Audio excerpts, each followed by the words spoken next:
kung may papalit man na chief PNP dyan, may ano talaga yan.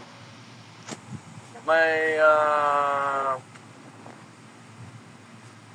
order talaga yan na puntiryahin tayo. Ayun naman lagi eh. Hindi ka naman maging chief PNP pag wala kang gagawing katarantaduhan against sa amin mga Duterte o sa mga supporters natin. Sabi nga ni Senator Bato, galit siya kay General Torre pero naawa siya. Dahil wala, bakit yung statement na gano'n? Politiko rin naman siya, so bahala sa sinabi niya. Pero sa ako, immaterial yung kay Torre, tapos na yung lahat eh. So, kung ano man yung reward niya nung kinuha siya, wala na, tapos na. Yung tatay ko nandyan na sa ICC. Mayor Baste, do you think that yung pagkatimpa kay General Torre is to divert the attention of the public doon sa issue ng anomalous flood control projects right now? Hindi naman siguro. Mas more on tingin ko talaga internal conflict yan kay Torre. Hindi sila nagkakasundo kasi nagsimula na yan nung kay Remulla, di ba? Nagkakasagutan sila. Hindi mo naman din masasabi na diversionary tactic because the President himself ay ginagamit na yung flood control projects na PR niya. So, I think it's blowing up on his own face right now. Siguro pwede. Kasi gusto niya maging parang tagapagsalita ng mga nangyayari sa flood control projects, and yet going back sa sinabi ko yesterday, responsibilidad niya naman talaga yon.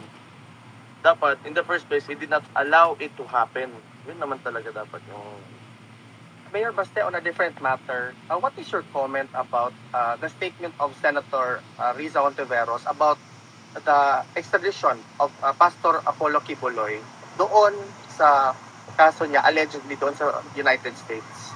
Do you have a comment about that, sir? Hindi ko alam kung ano talaga yung problema ng US kay Pastor Kibuloy. Pero alam niyo talaga, mga Amerikano, pulis-pulisan yan sa mundo.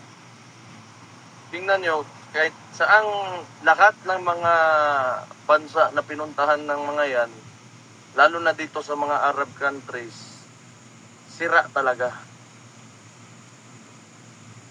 You think of one country na pinuntahan ng mga yan na hindi nasira at hindi binomba o walang nangyaring rehimen, palit.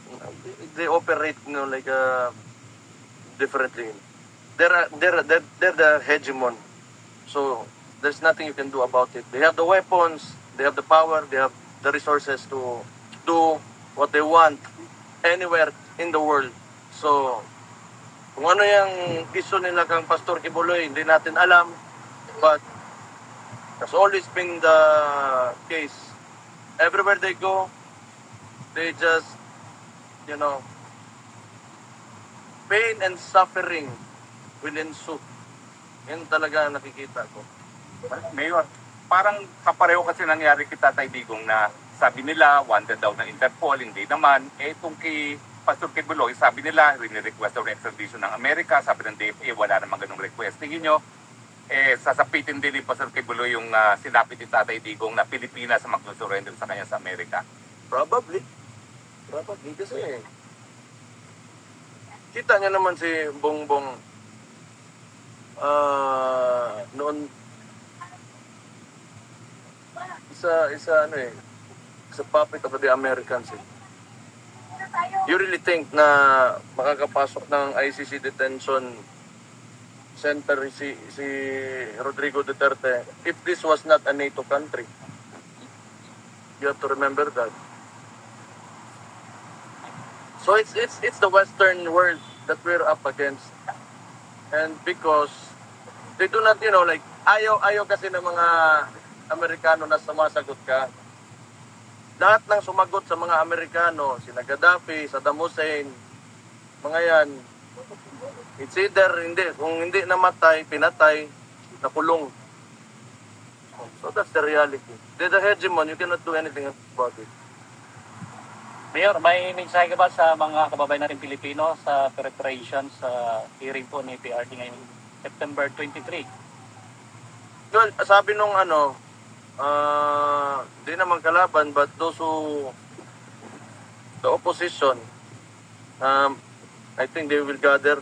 Hindi, paramihan lang naman to. Punta tayong lahat dito. Kita tayo dito sa confirmation trial ni so that they will see kung gaano tayo kadami talaga.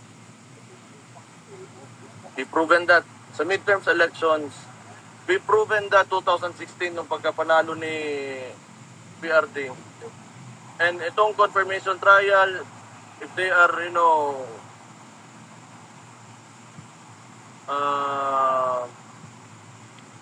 so itawag hagit sa Tagalog, yawa. Agit. Hinahamon. Hamon. Kung hinahamon nila tayo na they will, gather, they will congregate to make a demonstration, then we will also accept the challenge. So